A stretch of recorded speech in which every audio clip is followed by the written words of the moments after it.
ನಾಳೆ ಗಡಿ ತಾಲೂಕು ಪಾವಗಡಕ್ಕೆ ಸಿಎಂ ಖಡಕ್ ಎಂಟ್ರಿ.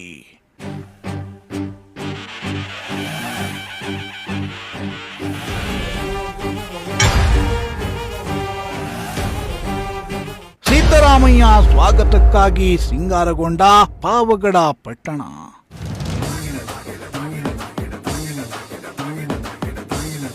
ಎಲ್ಲೆಲ್ಲೂ ರಾರಾಜಿಸುತ್ತಿವೆ ಕಾಂಗ್ರೆಸ್ ಫ್ಲಾಗ್ಗಳು, ಬೃಹತ್ ಕಟೌಟ್ಗಳು.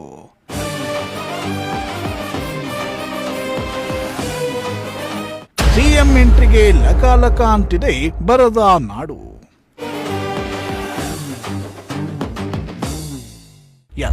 ಸಿದ್ದರಾಮಯ್ಯ ಎರಡನೇ ಬಾರಿ ಸಿಎಂ ಆದ ಬಳಿಕ ಮೊದಲ ಬಾರಿಗೆ ಗಡಿ ತಾಲೂಕು ಪಾವಗಡಕ್ಕೆ ಎಂಟ್ರಿ ಕೊಡ್ತಾ ಇದ್ದಾರೆ. ಸಿಎಂ ಬದಲಾವಣೆ ಸದ್ದು ಜೋರಾದ ಹೊತ್ತಲ್ಲೇ ಸಿಎಂ ಸಿದ್ದರಾಮಯ್ಯ ಅಭಿವೃದ್ಧಿ ಕಾರ್ಯಕ್ರಮಗಳಿಗೆ ಚಾಲನೆ ನೀಡುವ ನೆಪದಲ್ಲಿ ಶಕ್ತಿ ಪ್ರದರ್ಶನಕ್ಕೆ ಮುಂದಾಗಿದ್ದು, ನಿನ್ನೆ ಮೈಸೂರಿನಲ್ಲಿ ಸಾಧನಾ ಸಮಾವೇಶ ನಡೆಸಿದ್ದು, ನಾಳೆ ಪಾವಗಡಕ್ಕೆ ಎಂಟ್ರಿ ಕೊಡಲಿದ್ದು, ಬೃಹತ್ ಸಮಾವೇಶಕ್ಕೆ ಸಕಲ ಸಿದ್ಧತೆ ಭರದಿಂದ ಸಾಗ್ತಿದೆ.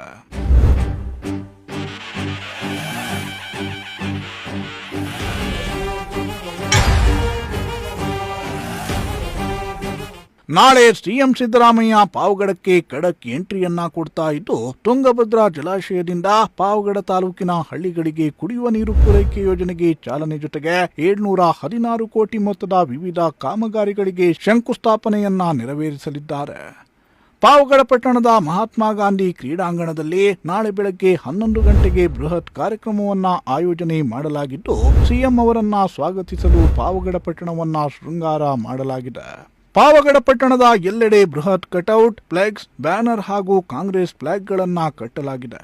ಜೊತೆಗೆ ರಸ್ತೆಯುದ್ದಕ್ಕೂ ಸಚಿವರು, ಸ್ಥಳೀಯ ಶಾಸಕ HV ವೆಂಕಟೇಶ್ ಹಾಗೂ ಮಾಜಿ ಸಚಿವ ವೆಂಕಟರಮಣಪ್ಪ ಅವರ ಫ್ಲೆಕ್ಸ್ಗಳು ರಾರಾಜಿಸುತ್ತಿವೆ.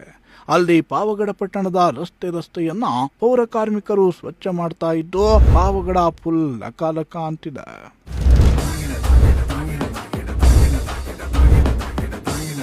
ಇನ್ನು ಸಿಎಂ ಆಗಮನಕ್ಕೆ ಪೂರ್ವ ಸಿದ್ಧತೆ ಭರದಿಂದ ಸಾಗಿದೆ. ಪಾವಗಡ ಪಟ್ಟಣದ ಮಹಾತ್ಮ ಗಾಂಧಿ ಕ್ರೀಡಾಂಗಣದಲ್ಲಿ ಸಿಎಂ ಕಾರ್ಯಕ್ರಮಕ್ಕಾಗಿ ಬೃಹತ್ ವೇದಿಕೆಯನ್ನ ನಿರ್ಮಾಣ ಮಾಡಲಾಗಿದೆ. ಸುಮಾರು 10,000 ಮಂದಿ ಸಿದ್ದು ಅಭಿಮಾನಿಗಳು, ಕಾಂಗ್ರೆಸ್ ಕಾರ್ಯಕರ್ತರು ಸೇರಲಿದ್ದು, 10,000 ಮಂದಿ ಕುಳಿತುಕೊಳ್ಳಲು ಬೃಹತ್ ಪೆಂಡಾಲನ್ನ ನಿರ್ಮಾಣ ಮಾಡಲಾಗಿದೆ.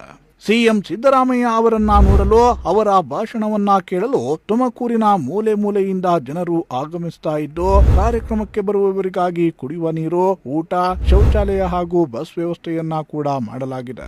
ಪಾವಗಡ ತಾಲೂಕಿನ ಮೂಲೆ ಮೂಲೆಯಿಂದಲೂ ಹಾಗೂ ಆಂಧ್ರದ ಗಡಿಯಿಂದಲೂ ಅಭಿಮಾನಿಗಳು ಆಗಮಿಸುವ ಸಾಧ್ಯತೆ ಇದ್ದು, ಸಿದ್ದರಾಮಯ್ಯ ಅವರ ಬೃಹತ್